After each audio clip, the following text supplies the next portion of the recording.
Right, సంతోషంగా ఇక వేరే ఆలోచనలు ఏవి పెట్టుకోకుండా దేవుని మాటలు విందాం.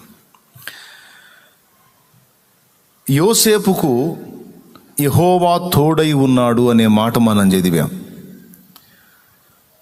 దేవుడు ఒక మనుషునికి తోడై అతనితో కూడా ఆయన ప్రయాణించినటువంటి విధానాన్ని గురించి ఇక్కడ మనం గ్రహిస్తాం. దేవుడు తోడై ఉంటే మనిషికి ఇంకా కావాల్సిందేముంది? ఒక బలవంతుడైన మనిషి మన ప్రక్కన నడుస్తుంటే శత్రు భయం మనకు ఉండదు. ఎందుకంటే సమర్థుడైన వ్యక్తి నాకు తోడున్నాడు కనుక ఇక ఎవడు నన్ను ఏమీ చేయలేడని ఒక భరోసా. కానీ అలాంటి మనిషి కూడా వానికంటే బలవంతుడు ఎదురైనప్పుడు వీడు జంప్ అయిపోతాడు. ఒకసారి మీకు మొన్ననే ఒక జోక్ చెప్పా, సోమయ్య రామయ్య గురించి. ఇద్దరు ఫ్రెండ్స్ అడవిలో మాట్లాడుకుంటూ పోతూ ఉంటే సోమయ్య ప్రగల్భాలు, అసలు మా తాత సింహాన్ని చంపాడు, మా నాన్న పులిని చంపాడు, నేను అసలు దేనైనా చంపేస్తానని ప్రగల్భాలు పలుకుతూ ఉంటే రామయ్య అనుకున్నాడంట, అబ్బా ఇంత గొప్ప సోమయ్య నాకు తోడున్నాడు అడవిలో, ఇక నాకు ఏది వచ్చినా భయం లేదు అని ఆనందంగా పరవశించి పోతూ ఉంటే అడవిలో దూరంగా ఎలుగుబంటి వస్తూ ఉంటే ఈ సోమయ్య చూసి, రామయ్య ఏంది ఎలుగుబంటిలాగా ఉంది కదంటే, ఆ ఎలుగుబంటి అయితే మనకేమి, నువ్వు ఉన్నావుగా, అసలు నువ్వు కొట్టేస్తావుగా అంటే పులి సింహాలు అయితే ఫైట్ చేస్తావు కానీ ఎలుగుబంటి అంటే కొద్దిగా ఆలోచించాలి రామయ్య. అది దగ్గర వచ్చేసరికి వీళ్ళు లేడు, పక్కన జంపు చెట్టు ఎక్కి కూర్చున్నాడు. రామయ్యకి తెలిసిందే ఉంది, వెల్లలికలు పండుకొని వాళ్ళ తాత చెప్పింది గుర్తొచ్చింది.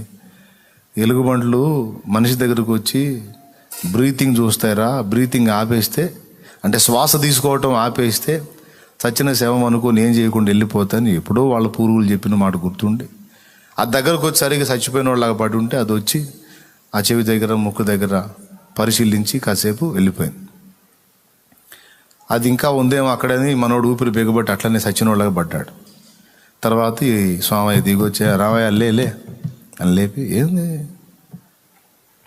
భయపడ్డావా?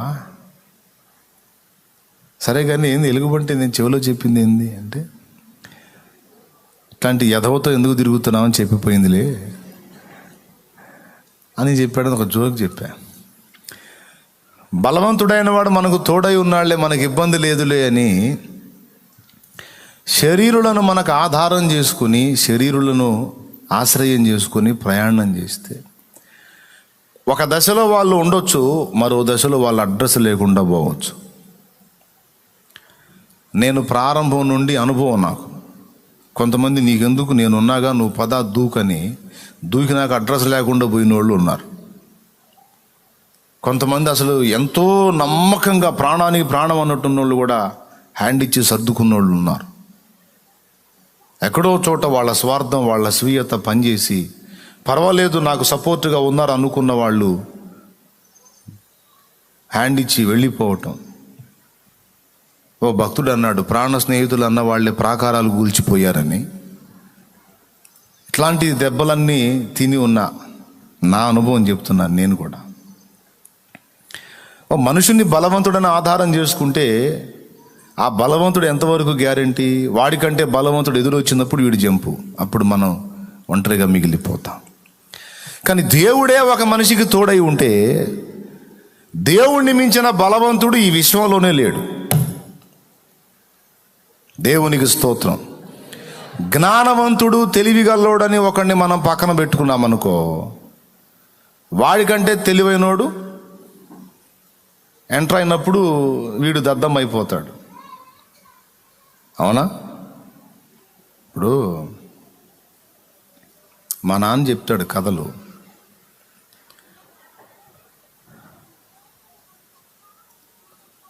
పెళ్లి చూపులు జరుగుతున్నాయంట. వెనకటి రోజుల్లో ఇట్లాంటివి ఉండేవి.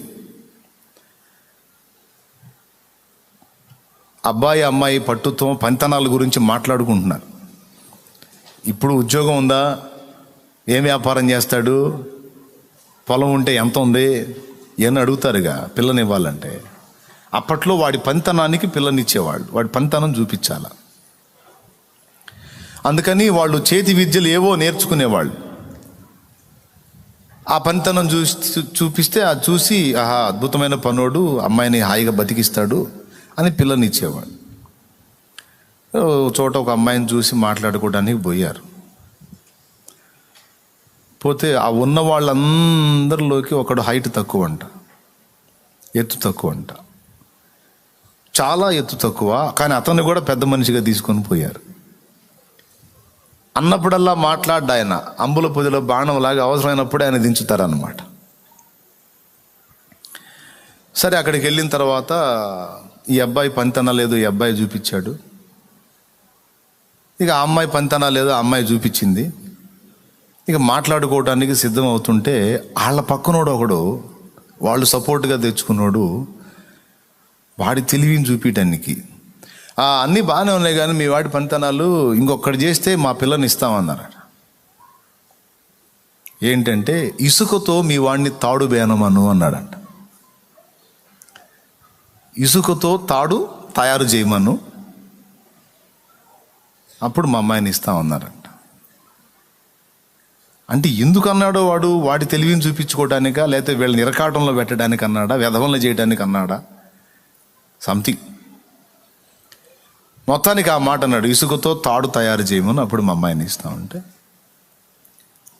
ఇన్ని మిగిలినవన్నీ చేయగలుగుతాడు కానీ ఇప్పుడు కొబ్బరి పీచుతో తాడు తయారు చేస్తారు, జనపనారతో తాడు తయారు చేస్తారు, ఇంకా వేరే వేరే వాటితో తాడు తయారు చేస్తారు. ఇసుకతో ఎట్ట తయారు చేస్తారు? అసలు ఎట్ట కుదిరిద్ది? వాళ్ళు అడగటం కాకపోతే. అంటే ఏంది, వాదనలో వీళ్ళని యధవంలో చేయడానికి వాడు వాడాడు ఆ పదం. ఇక వీళ్ళు నోళ్ళు మూసేశారు, ఇంక వీళ్ళకి మళ్ళీ డైలాగ్ లేదు. అప్పుడు మనోడి లైన్లో దించారు ఈ ఎత్తు తక్కువ మనిషిని. అట్లాంటప్పుడు ఉపయోగపడతాడు అనమాట. ఏంది చెప్పరేంది, మీ వాడిని ఇసుకతో తాడు బేనమను, మా అమ్మాయిని ఇస్తామన్నారు. అప్పుడు మనోళ్ళ లైన్లోకి వచ్చి, అది ఎంత పని నిమిషంలో చేయడు మావాడు, చేస్తాడులే కానీ మీ అమ్మాయికి ఓ పని జీవితం చేయమను, అప్పుడు మావాడు ఇది చేస్తాడు. ఏం చేయమంటారు? జల్లెడతో నీళ్లు మోయమను, జల్లెడతో నీళ్లు మోసి తొట్టి నింపమను, అప్పుడు మా వాడు తాడు బేనిస్తాడు ఇసుకుతో అన్నాడు. అయిపోయింది. ఇక జల్లెడతో నీళ్ళు ఏడ మోసిద్దామా? అసలు ఆమె మోసినప్పుడే తెలివితేటలు. మావాడు జ్ఞానవంతుడు అంటే వాడిని మించిన జ్ఞానవంతుడు ఎంటర్ అయినప్పుడు వాడు ఎదవైపోతాడు. కాబట్టి మనుషుడు జ్ఞానవంతుడని వాడిని తోడు చేసుకుందామా? వాడికంటే జ్ఞానవంతుడు వచ్చినప్పుడు వీడు వ్యర్థుడైపోతాడు. కానీ దేవుణ్ణి మించిన జ్ఞానవంతుడు లేడు. ఫస్ట్ చెప్పాను, దేవుణ్ణి మించిన బలవంతుడు విశ్వంలోనే. 2, దేవుణ్ణి మించిన జ్ఞానవంతుడు విశ్వంలోనే ఉన్నాడా? చాలా ప్రేమండి ఈయనకి నేనంటే, ఎంత లవ్వో అని బాగా ప్రేమిస్తాడండి నన్ను అని ప్రేమించేవాడని తోడు చేసుకున్నాం అనుకో, వాడు అంత బాగున్నంత వరకు ప్రేమిస్తాడు. తేడా వస్తే తోడు చేసుకున్నాడే పాడగడతాడు. డౌట్ లేదు. చాలామంది కట్టారు. ఆ మధ్య ఒక అమ్మాయి లవ్ మ్యారేజ్ గురించి తెలిసింది నాకు. 1 ఇయర్ వాడికి డౌట్ వచ్చింది. అమ్మాయిని ఒక టూర్కి అని తీసుకెళ్ళి, కొండల ప్రాంతాన్ని తీసుకెళ్ళి రాయి తీసుకుని తలవగలు కూడా చంపాడు. లవ్ ఎక్కువైంది వాడికి, డోస్ పెరిగింది.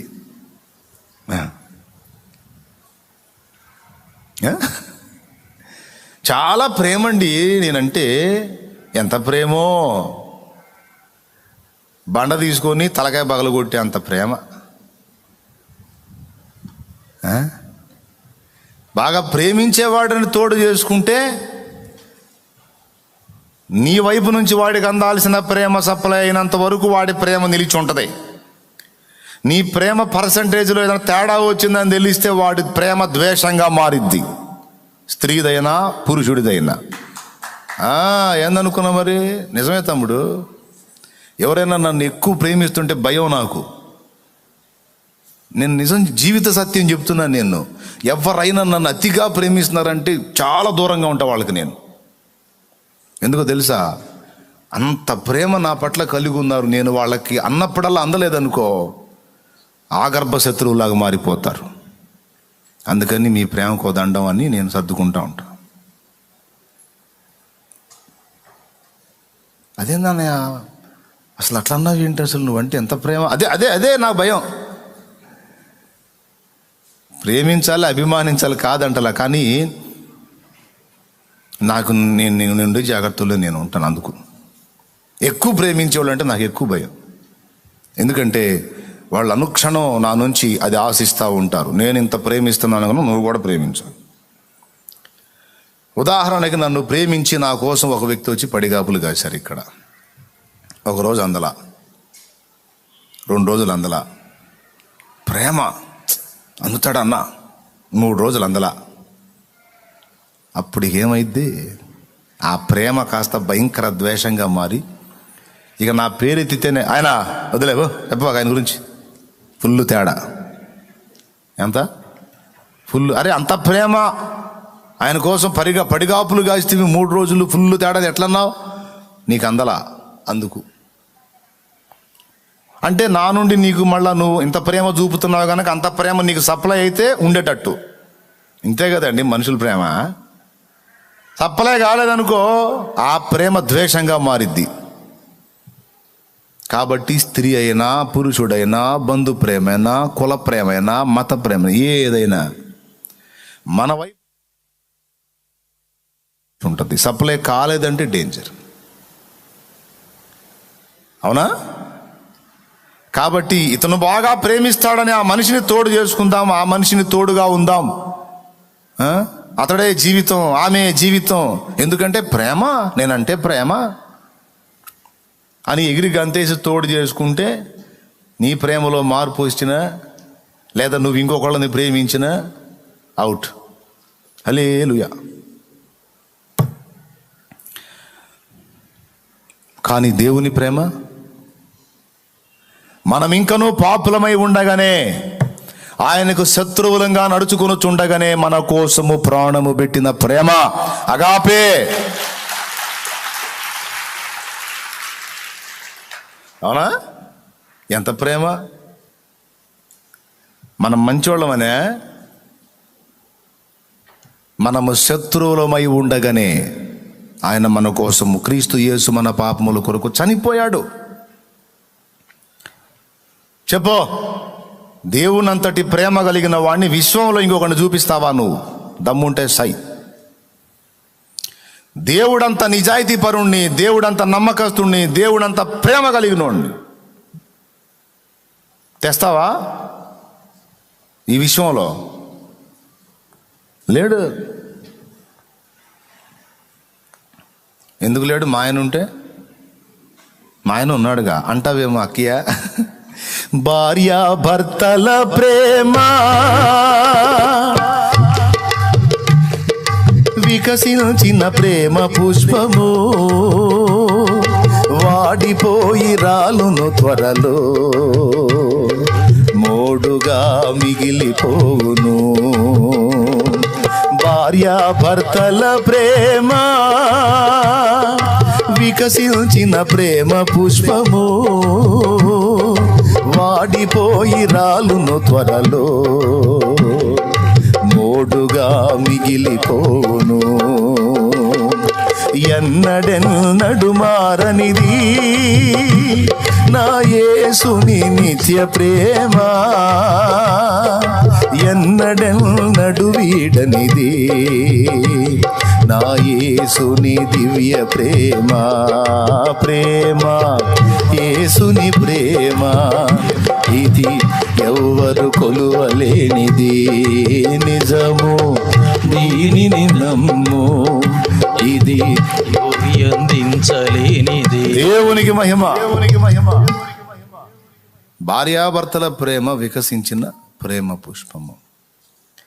తల్లి బిడ్డల ప్రేమ గురించి చెబుతాడు, అన్నదమ్ముల ప్రేమ గురించి చెబుతాడు. ఇవన్నీ ప్రేమలు చెప్పి చివరికి యేసు ప్రేమ ఎన్నడూ మారదని చెబుతాడు. కాబట్టి ఇది దేవుణ్ణి ఎరిగిన వాళ్ళందరికీ, బైబిల్ ఎరిగిన వాళ్ళందరికీ తెలిసిన సత్యం. కాబట్టి బాగా ప్రేమించేవాడని మనిషిని తోడు చేసుకుంటే ఆడి ప్రేమ విషంగా మారిద్ది, ఆమె ప్రేమ విషంగా మారే అవకాశం ఉంది. కానీ దేవుని ప్రేమ అలా ఎన్నటికీ మారదు. ఏదైనా ఉంటే ఆయన ప్రేమ నుండి, కృప నుండి మనం దూరంగా పోయి మనం భ్రష్టు పట్టడం తప్ప ఆయన ప్రేమలో మార్పు లేదు. కాబట్టి దేవుని కంటే ప్రేమించేవాడు ఎవరు? చెప్పండి. దేవుని కంటే బలవంతుడు విశ్వంలో ఉన్నాడా? భూమి మీద కాదు, అసలు ఈ విశ్వంలో ఉన్నాడా? పెద్దగా చెప్పాలి. రైట్. దేవుని కంటే జ్ఞానవంతుడు ప్రపంచకంలో కాదు, విశ్వంలో ఉన్నారా? రైట్. దేవుని కంటే ప్రేమ గలవాడు ఉన్నాడా? లేడు. ఉన్నాడని నువ్వు ఒకవేళ అనుకుంటే భ్రమే. అలా అనుకోకపోతే బతకలేంగా అన్నయ్య. అట్ట అనుకొని బతుకు, నేనేం కాదన్ను. దేవునికి స్తోత్రం, హల్లెలూయా. అట్ట అనుకొని బతుకు అంతే, ఆనందపడు అంతవరకే. కానీ దేవునికి మించిన ప్రేమ కలిగిన వాడు మనకి ఎక్కడా దొరకడు. దేవుని కంటే ప్రేమ కలిగిన వాడెవరు? సరే, 3, 4. దేవుని కంటే నమ్మకస్తుడు ఎవరు ఉన్నారా? ఆ అమ్మాయి ఉందండి, ఎంత నమ్మకస్తురాలో. ఈ అబ్బాయి ఉన్నాడండి, ఎంత నమ్మకస్తుడో.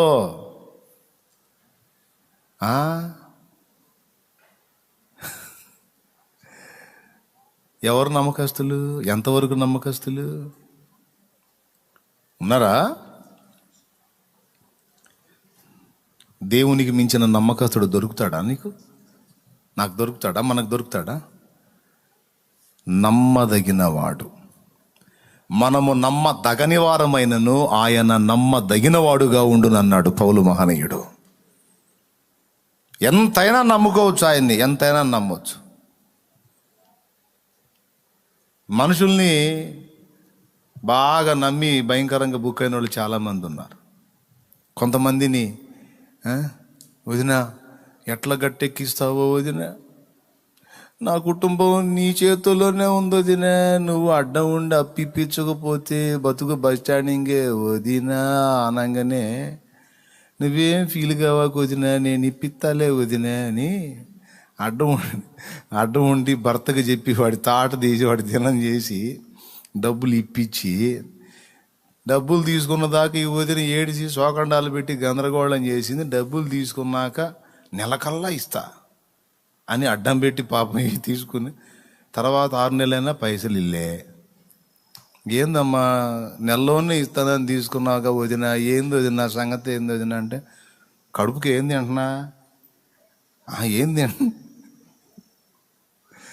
మా బాధలు మీకన్నా రావట్లా. అప్పు కట్టకపోగా వాళ్ళ బాధలు ఏమో రావాలంటే ఎవరికి? వదినికి. మనుషులు మరీ ఇంత కఠినాత్ములు అయిపోయారు, ఇంత దుర్మార్గులు అయిపోయారు ఏందో. అసలు ఇక్కడ ఎంత బాధలు పడుతున్నామో తెలియదు. ఇప్పించుకు ఏదో ఇప్పించారులే కథ అల్లాడిస్తుంది అని తగాదేసుకొని గందరగోళం చేసి అసలు అన్నోళ్ళు కూడా ఉన్నారు. లేరా? చెప్పండి, లేరా? ఇవన్నీ అట్ట తెలుసురా నీకు అనవాకండి. బోల్డ్ అన్ని. దేవునికి స్తోత్రం, హల్లెలూయా. వదినలే కాదు, అబ్బాయిలు కూడా. బావగారు ఎట్లన్నా కానీ మీరే చేయాలి బావగారు, ప్లీజ్ బావగారు అంటే బావగారు ఆనందం ఉప్పొంగిపోయి అడ్డం ఉండి, ఏంటి ఇవి మావాడలే నేను ఇస్తా, నేనంటే కూడా నమ్మలేదు. నువ్వు నీ మీద నాకేం డౌట్ లేదు, అతనే నాకు కొత్త పరిచయం కాబట్టి నాది పూజ ఇచ్చే అంతే. వాడు తీసుకొని జంపు. ఇక వీడిని ఎత్తున కొట్టేసుకుంటాడు. ఇక భార్య పొడుస్తూ ఉంటుంది, ఎచ్చులు పడి ఎగురుకుంటా ఇప్పించాడు. పాపం ఫుడ్ కూడా సరిగ్గా పెట్టదు, పెట్టినా తినలేడు, ఎందుకంటే ఫుడ్ పెట్టి తిడుతుంటుందిగా. ఎంతమందో ఇట్ట బాధలు పడ్డోళ్ళు మధ్యవర్తిత్వం చేసి. ఎందుకు? నమ్మకమైనోడు, నమ్మకస్తుడు ఇస్తాడని, నమ్మకస్తురాలు ఇస్తుందని. ఏమండి పాపం ఒక ఆమె పెళ్ళికి పోతానంటే గోల్డ్ ఇచ్చింది. వదినా పెళ్ళికి పోయేస్తా వదినా అంటే గోల్డ్ ఇచ్చింది. నిజంగానే పెళ్ళికి పంపించింది ఆ గోల్డ్ని. శుభ్రంగా తాకట్టు పెట్టుకుని వదిన అడిగితే ఏదేదో చెప్పింది. ఎంతవరకు వదినకి గోల్డ్ రాలేదు. ఏం చేస్తుంది? ఇంట్లో చెబితే ఆయన అంతాడు, చెప్పకుండా ఇచ్చింది. ఎన్ని బాధలు ఇట్లాంటి వాళ్ళు ఎంతమంది. నమ్మకస్తుల్లాగుండి నమ్మబలికి పైసలు తీసుకొని, బంగారం తీసుకొని, డబ్బులు తీసుకొని, నమ్మకంగా పక్కమ్మటి ఉన్నట్టుగా ఉంటా ఎంతమంది దెబ్బతిన్నోళ్ళు. మనుషులు అందరూ తేడా నేను అనలే, మళ్ళీ టెన్షన్ పడి నన్ను తిట్టుకోవాకండి. కొంతమంది ఉంటే ఉండవచ్చు ఎక్కడో అడప ఎంత ఉన్నా దేవుడు అంత నమ్మదగిన వాళ్ళు అయితే ఎవరు లేరు. అది చూపిస్తారా మరి? దేవుడు అంత నమ్మకస్తులు ఎవ్వరూ లేరు, ఈ విశ్వంలోనే లేరు. ఇక ఈ రకంగా చెప్పుకుంటా పోతే ఎంత లిస్ట్ వస్తుంది. ఆయన కొలతలో, బలములో ఆయనకు మించినోడు లేడు, జ్ఞానములో ఆయనకు మించినోడు లేడు, ప్రేమలో ఆయనకి మించి ప్రేమించేవాడు లేడు, నమ్మకత్వంలో ఆయనకి మించిన నమ్మకస్తుడు లేడు. సిరి సంపదలు కలిగిన వేళ అందరూ హత్తుకు ఉంటారు. సంపదలన్నీ కంటికి ఎవ్వరు కనరారు. ఎవరున్నా లేకున్నా ఏ స్థితిలో నేనున్నా, ఎవరున్నా లేకున్నా, ఏ స్థితిలో నేనున్నా,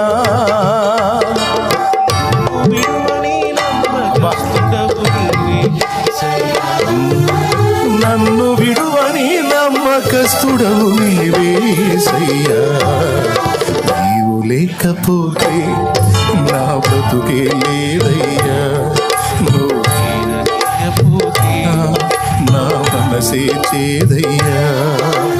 నీవు లేకపోతే నా బ్రతుకే లేదయ్యా. నువ్వు చేరదీయపోతే నా మనసే చేదయ్యా. నువ్వు నాకుంటే ఎన్నడూ నేను ఒంటరి కానయ్యా. నీ కృప నాకు తోడై ఉంటే అంతే చాలయ్యా. నువ్వు నాకుంటే ఎన్నడూ నేను ఒంటరి కానయ్యా. నీ కృప నాకు తోడై ఉంటే అంతే చాలయ్యా. యేసయ్యా, యేసయ్యా, నీవు లేకపోతే నా బ్రతుకే లేదయ్యా. నువ్వు చేరదీయపోతే నా మనసే చేదయ్యా.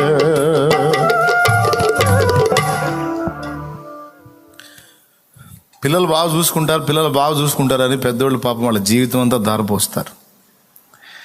వయసు ఉడిగినాడు వాళ్ళు ఆదరిస్తారని. కానీ వాళ్ళకి రెక్కలు వస్తాయి, వీళ్ళకి రెక్కలు ఊడిపోతాయి. ఈ దశలో చాలామంది తల్లిదండ్రులకు గుండె కోత మిగులుద్ది. ఎందుకు తెలుసా? నమ్మకంగా తీసుకెళ్ళి ఏ వృద్ధాశ్రమాలకు అప్పచెబుతారు, లేదా అలాగే ముసలోళ్ళు వదిలిపెట్టి వెళ్ళిపోతారు. బతికితే బతకండి, సస్తే సావండి అని. చాలామంది తల్లిదండ్రులకు గుండె కోత పిల్లల్ని నమ్మి. అదే వాళ్ళు చేయగలిగే శక్తిలో ఉండి ఉపయోగపడే పరిస్థితుల్లో ఉంటే వాళ్ళు కూడా తీసుకెళ్తారు. ఎందుకంటే ఇంట్లో పని మనుషులు పని లేకుండా వెళ్ళి చేస్తారు ఏదో ఒకటి. అది చేసే పరిస్థితి లేకుండా మంచాన కంచాన పడి ఉన్నారనుకో, ఆ ముసలమ్మ తిరుగుతా ముసలోడు పడి ఉంటే వదిలేసి వెళ్ళిపోతారు. ఆ ముసలోడు పడిపోయి ముసలమ్మ తిరుగుతూ ఉంటే, లేదా ముసలమ్మ పడిపోయి ముసలోడు తిరుగుతూ ఉంటే ఎవరో ఒకరు చూసుకుంటూ వదిలేసి వెళ్ళిపోతారు. అసలు ఇద్దరు పడిపోయిన వాళ్ళు కూడా వదిలేశారండి. మొన్న చూశాను, నేను ఏడిచాను. ఒక ఊర్లో ఇద్దరు, ఆయనకి 70 ఏళ్ళు, ఆయనకి 75 దాకా ఉన్నాయి, ఆమెకు 70 దాకా ఉన్నాయి. ఇద్దరు ముసలోళ్ళు. టీవీలో చూపించారు, చూడలేదా? పిల్లలు ఉన్నారు, చాలామంది పిల్లలు ఉన్నారు వాళ్ళకి. ముసలోళ్ళు పాపం. ఇద్దరికి వచ్చింది బలహీనత, జ్వరం వచ్చింది. 3 రోజులు ఎప్పుడు తిరుగుతూ ఉండేవాళ్ళు. 3 రోజులు ఇద్దరు చెరువు మంచం మీద పడిపోయారు, బయటికి రాలా. 3 రోజుల తర్వాత ఇంట్లోంచి వాసన వస్తుంటే వెళ్ళి డోర్ తీసి చూస్తే ఇద్దరు చచ్చిపోయి ఉన్నారు, శవాలు వాసన వస్తున్నాయి. ఏరి కన్నబిడ్డలో. ఒక్క నిజం చెప్పనా, వాళ్ళు ఎందుకు చచ్చిపోయారు తెలుసా? జ్వరం వచ్చి వాళ్ళు లేవలేక పడిపోయి ఉంటే వాళ్ళకి ఆహారం పెట్టే దిక్కు లేక చచ్చిపోయారు. గొంతు ఎండుకుపోతుంటే లేచి నీళ్లు తీసుకోలేనంత నీరసంలో పడిపోయి ఉంటే నీళ్ళు ఇచ్చే దిక్కు లేక చచ్చిపోయారు. నిజమండి, నేను చెప్తున్నాను. 3 దినాలు అల్లాడి చచ్చిపోతారు. చచ్చిపోయిన తర్వాత 3 రోజులకి విషయం తెలిసి చూస్తే, ఆ స్మెల్ వచ్చిందాక తెలిసింది చూస్తే అట్లా అయిపోయినారు. పిల్లలే ప్రపంచంగా, పిల్లలే జీవితంగా, పిల్లలు బాగుంటే చాలు, నేనేమైపోయినా పర్వాలేదని అంకితం అయిపోయి అన్నీ చంపుకొని, ఆశలు చంపుకొని, నోటిని చంపుకొని, కోరికలు చంపుకొని, ఇచ్చలు చంపుకొని, నానా బాధలు పడి బిడ్డలకు రెక్కలు తెస్తారు పెద్దోళ్ళు. వీళ్ళు రెక్కలు వచ్చినాక ఎగిరిపోతారు. వాళ్ళకి దిక్కులేని బతుకులు అయిపోతాయి. ఎవరు నమ్మదగిన వాళ్ళు? ఎక్కడున్నారు? ఎంతవరకు ఉన్నారు? పనికి వస్తే వాడతారు, పనికి రాకపోతే అందరికీ బరువేగా. మరి పిల్లల మీద అంత నమ్మకం పెట్టుకున్నారుగా, వాళ్ళ నమ్మకం ఏమైంది? నేను అనుకుంటున్నాను వాళ్ళ మీద దేవుడే జాలి పడ్డట్టున్నాడు. మీకు ఎట్లాంటి దుర్మార్గులు ఎందుకు మిమ్మల్ని చూడర్లే, వచ్చేయండి అని. మరి వాళ్ళకి తల్లిదండ్రి అయినా, ఏది కన్న వాళ్ళకి ముసలాళ్ళు తల్లిదండ్రి అయినా, వాళ్ళని సృష్టించిన సృష్టికర్తగా కన్న పిల్లలు కదా. నా బిడ్డలారా మీరు అక్కడ ఆవేదన పడుతున్నారు, ఇంకొద్దులే వచ్చేయండి అని ఆయన తీసుకున్నట్టున్నాడు ఆయన బిడ్డలు ఆయన దగ్గరికి. కొంపదీసి మీలో ఎవరైనా అట్లాంటి వాళ్ళు ఉంటే జాగ్రత్త పడండి, దుర్మార్గం చేయవాకండి. ముసలాళ్ళకి శాపగ్రస్తులు అవుతారు. వాళ్ళు ఎట్టంటి వాళ్ళు అన్నా కానీ వాళ్ళు చేయాల్సింది మర్యాద చేయండి. వాళ్ళు ఉన్నంత వరకు. పండుటాకులు ఎప్పుడు రాలిపోతాయో తెలియదు. వాళ్ళు ఒకవేళ తృణీకరించినా, కోపడ్డా, విసిగించినా, ఈసడించుకున్నా నువ్వు దుర్మార్గం చేయొద్దు. వాళ్ళని ఆదరించావా దీవించబడతావు. దుర్మార్గం తలపెట్టావా అదే గతి నీకు వచ్చింది. గుర్తు. ఎవరైనా ఉంటే లైవ్లో ఉన్నోళ్ళు కానీ, ఇక్కడ కూర్చున్న వాళ్ళు కానీ ఎవరైనా జాగ్రత్త. ఆ తల్లిదండ్రి గుండె కోతగండి. అవునా కాదా? స్తోత్రం చెప్పండి. వృద్ధాశ్రమాలకు వెళ్ళి చూడండి. నువ్వు పలా బిర్యానీ ప్యాకెట్లు తీసుకెళ్ళిపోగాక, అయ్యా నమస్తే అయ్యా అంటారు ముసలాళ్ళు. అమ్మా తినమ్మా అంటే ఆడబెట్టయ్యా తింటాలయ్యా ఆడబెట్ట అని మనకు నమస్తే చెప్పి ఆ ప్యాకెట్ ఆడబెట్టేసుకొని వాళ్ళు ఎటు చూస్తారు తెలుసా? ఆ తలుపుకి వెళ్ళి చూస్తుంటారు. ఏ కొడుకన్నా, ఏ కూతురన్నా వచ్చి అమ్మా అంటారేమో అని చూస్తారు. ఏ మనవడన్నా, ఏ మనవరాలన్నా వచ్చి అమ్మమ్మా తాతయ్య అంటారేమో అని చూస్తుంటారు. నాయనమ్మా తాతయ్య అంటారేమో అని చూస్తుంటాడు కళ్ళు. ఎవరు రారు. మళ్ళీ వీళ్ళు లేకుండా వాళ్ళు లేరు. నువ్వు బిర్యానీ పెట్టు, నువ్వు పదార్థం పెట్టు, గొప్ప పదార్థం పెట్టు, ఎగబడి తినరు. ఇంకా కొంతమంది తల్లులు చూశాను, ఆ వృద్ధాశ్రమంలో ఉండి ఆళ్ళీళ్ళు వచ్చి ఇచ్చిన డబ్బులు దాచిపెట్టి ఆ కూతురు ఆ కొడుకు పలకరీయటానికి వస్తే వాళ్ళ చేతుల్లో పెట్టి పంపించే తల్లిదండ్రులను చూశాను. వీడికి నేను ఎందుకు ఇవ్వాలి, వీడికి నేను ఎందుకు చేయాలి అనుకోరు వాళ్ళు. వీడు నన్ను తీసుకొచ్చి ఇక్కడ పడేసాడుగా అనుకోరు వాళ్ళు. పోనీ తీసుకొని పో అనేవాళ్ళు. నాకు తెలుసండి, దేవుని కృపను బట్టి లోకంలో చాలా విషయాలు చూశాను నేను. నా వయసు కొంచెం తక్కువే కానీ ఫుల్ అనుభవాన్ని ఇచ్చాడు దేవుడు కృపతో. దేవునికి మహిమ కలుగును గాక. మీరు మీ తల్లిదండ్రులకు ఆ గతి పట్టనియొద్దమ్మా. మీ అమ్మ నాన్నలకు ఆ గతి పట్టనియొద్దు. వాళ్ళ నమ్మకాన్ని నాశనం చేయొద్దు, వాళ్ళ నమ్మకాన్ని వంచన చేయొద్దు, వాళ్ళ నమ్మకాన్ని వమ్ము చేయొద్దు. వాళ్ళకి జరిగించే న్యాయం వాళ్ళకి జరిగించు. దేవుడు వద్దు అని నిన్ను నెట్టేస్తే నువ్వు దూరాన్ని ఉండైనా సరే వాళ్ళకి చేయాల్సిన సహాయం వాళ్ళకి పంపించు. వాళ్ళు నిన్ను ముఖం మీద తిడతా ఉంటే కనీసం మరుగు నుండైనా వేరే వాళ్ళ ద్వారా అయినా సరే వాళ్ళకి ఏ తక్కువ కాకుండా చూడు. నువ్వు బిడ్డగా నీ మీద వాళ్ళు పెట్టుకున్న నమ్మకానికి న్యాయం చేయి, అంతే. చాలామందికి న్యాయం జరగట్లా. ఈ విషయంలో కనీసం చింత కూడా ఉండదు వాళ్ళకి. మీ నాన్న సంగతి ఏంది అని అడిగితే వాడు మామూలుడు కాదంటాడు. మీ అమ్మ సంగతి ఏంది? మా అమ్మ అది పెద్ద దుర్మార్గురాలు. దాంతో ఎందుకులే అన్న వాళ్ళు కూడా అలాంటి మాటలు కూడా విన్నాను నేను. మీ అందరికీ ప్రేమతో చెప్తున్నాను, అట్లా ఎప్పుడు ఎవరు చేయకండి, జాగ్రత్త. మంచిది కాదు అది. కానీ ఫ్లోలో వచ్చింది, అందుకే చెప్పాను. కానీ కన్నబిడ్డల దగ్గర కూడా నమ్మకత్వం లేదు. కానీ కన్నబిడ్డల కన్నా కూడా, కట్టుకున్న వారి కన్నా కూడా ఆయన నమ్మదగినవాడు.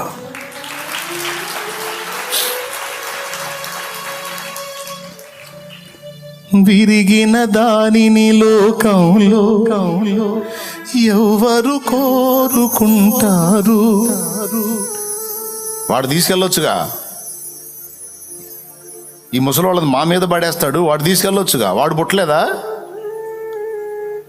వాడిని కూడా కన్నదుగా, మరి వాడు తీసుకెళ్ళింది. మాకు బాధ ఎన్నో ఉంటే మాకు మానెత్తినేస్తాడింది. ఈ గుంపుని ఎక్కడెక్కడ గుంపుకు మేము ఆడబెట్టేమి. మౌనంగా, అయ్యా పెద్దోడా నీ దగ్గరికి వెళ్ళమంటుందిరా. నా దగ్గరికి ఎన్ని నీళ్ళు ఉంటారు? ఎన్ని నీళ్ళు ఉంటారు నా దగ్గర? మన ఉన్నారుగా, ఇప్పుడు వాళ్ళ దగ్గర ఉండాలి. మరి వాదన, వీళ్ళేం గోవల్లాగా చూస్తూ ఉంటారు. పెద్దోడికి వెళ్ళి ఎందుకు వీళ్ళ భారం మోయాలి? ఈ విరిగిపోయిన వస్తువులు వాడకానికి పనికిరావు. విరిగిన దానిని లోకంలో ఎవరు కోరుకుంటారు? విరిగిన మనసును వాడుకునే. నేను చెప్తున్నాను, ఈ పాట నాకు యేసయ్య ఇచ్చినప్పుడు నేను ఒక పెద్ద ఆయన దగ్గర కూర్చొనే రాశాను, ఒక ముసలాయన దగ్గర కూర్చొనే రాశాను. దేవుని కృపను బట్టి ఆయన నా దగ్గరే ఉన్నాడు. ఆ రోజు ఏదన్నా ఒక పాట దేవుడు ఇవ్వాలని ప్రార్థన చేసుకుని అన్ని ముందు పెట్టుకొని పాట తయారు చేయడానికి కూర్చుంటే ఎంత కుస్తీలు పడ్డా పాట రాలా. క్యాసెట్కి సమయం వస్తుంది, పాట చేయాలి. ఏసయ్యా పాటి అయ్యా పాటి. 2 గంటలు కుస్తీ పడ్డా పాట రాలా. వాళ్ళు అక్కడే కూర్చొని తిప్పలు పడుతూ ఉందని నేను గదిలోంచి బయటకు వచ్చా కంజర తీసుకొని. ఈ పెద్ద ఆయన కనపడ్డాడు, ఆయన దగ్గర ఇంకొక చిన్నోడు కనపడ్డాడు. చిన్నోడికి నరాల బలహీనత, పెద్ద ఆయనకి ఇంకొక బలహీనత. ఇద్దరికి కుటుంబ సభ్యులు ఉన్నారు, కానీ ఇద్దరు వదిలేశారు, వచ్చి సన్నిధిలో ఉన్నారు. వాళ్ళ మధ్యలోకి వెళ్ళి కూర్చున్నా. వాళ్ళ ముఖాల్లో చూసి వాళ్ళలాగా నేను ఫీల్ అయ్యి, వాళ్ళ అనుభవాల్లోకి నేను వెళ్ళి పాడుకున్న పాట అది. దేవునికి స్తోత్రం కలుగును గాక. నిజంగా వాళ్ళ ప్లేస్లో నేను ఉంటే ఎలా నేను దేవుడిని వేడుకుంటాను. ఇప్పుడు దేవుడి సన్నిధి లేకపోతే వాళ్ళు ఎక్కడ బతుకుతారండి? దేవుడి సన్నిధి కూడా వాళ్ళకి ఆశ్రయం ఇచ్చి అంత అన్నం పెట్టి వాళ్ళని ఆదరించకపోతే వాళ్ళు ఎక్కడ బతుకుతారు? ఎక్కడో అనాథ శవాలు అయిపోతారు. అందుకే నీవు లేకపోతే నా బ్రతుకే లేదయ్యా, నువ్వు చేరదీయపోతే నా మనసే చేరయ్యా. నువ్వు నాకుంటే ఎన్నడు నేను ఒంటరి కానయ్యా. నీ కృప నాకు తోడై ఉంటే అంతే చాలయ్యా యేసయ్యా. ఈ పాట బాగుందా పెద్ద అయ్యా? అద్భుతంగా ఉందా? ఏడ్చాడు ఆయన. అప్పుడు వచ్చినాయి సిరి సంపదలు. ఒకవేళ వాళ్ళకి అన్నీ ఉంటే అమ్మో అందరూ చుట్టేస్తారు. ఏమీ లేవు, ఎందుకు పనికిరారా, పడేసిపోయారు. సిరి సంపదలు కలిగిన వేళ అందరూ హత్తుకు ఉంటారు. సంపదలన్నీ తరిగిన వేళ కంటికి ఎవరు కనరారు. ఎవరున్నా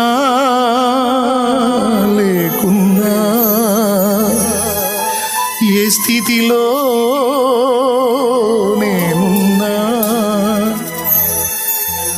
నన్ను విడువని నమ్మకస్తుడవు నీవే యేసయ్యా.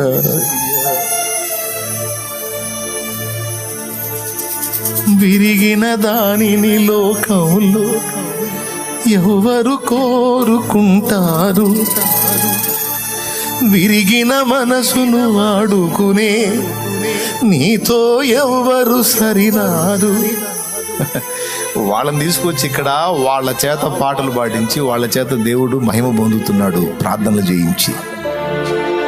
ఏమయ్యా, వాళ్ళని చేరదీయటమే కాకుండా వాళ్ళ చేత ప్రార్థన చేయించి వాళ్ళ చేత స్తుతి పొందుతూ వాళ్ళని కూడా వాడుకుంటున్నావేమో. విరిగిన దానిని లోకంలో ఎవరు కోరుకుంటారు? విరిగిన మనసును వాడుకునే నీతో ఎవరు సరిరారు? దీనులను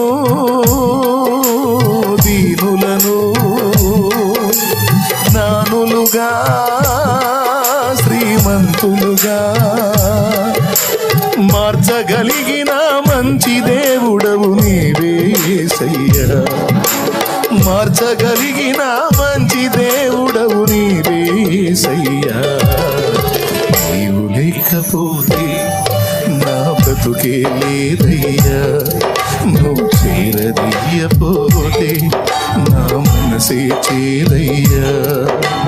నీవు లేకపోతే నా బ్రతుకే లేదయ్యా. నువ్వు చేరదీయపోతే నా మనసే చేదయ్యా.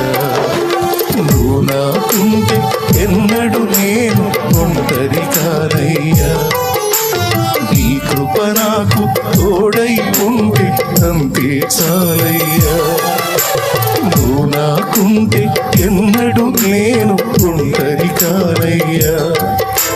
నీ కృప నాకు తోడై ఉంటే అంతే చాలయ్యా. యేసయ్యా, యేసయ్యా. Praise the lord, praise the lord. ఇలా ఏ కోణంలో చూసినా మనుషులు కొంతవరకే నమ్మదగిన వారు, కానీ కంప్లీట్గా నమ్మదగిన వారు కాదు. 100% 200% నమ్మదగిన వాడు యేసయ్యా. ఆయన నమ్మకమైన వాడు, నమ్మదగిన వాడు.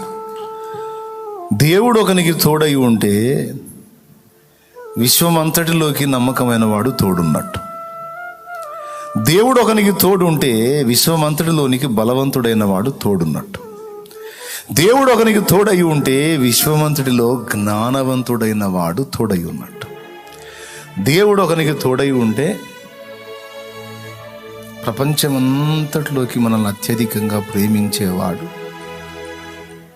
అవసరమైతే మన కోసం నిలువున ప్రాణాన్ని అర్పించేవాడు మనకు తోడున్నట్టు. ఇక నువ్వు ఎన్ని చెప్పుకుంటావో చెప్పుకు, అన్నిటికీ ఆయన అర్హుడు. ఆయన ఒక్కడే సమానుడు, సరిపోయినవాడు. ఇక ఎవరిని ఆయనతో ఈక్వల్ చేయలేమో, సమానం చేయలేము, సాటి చేయలేము.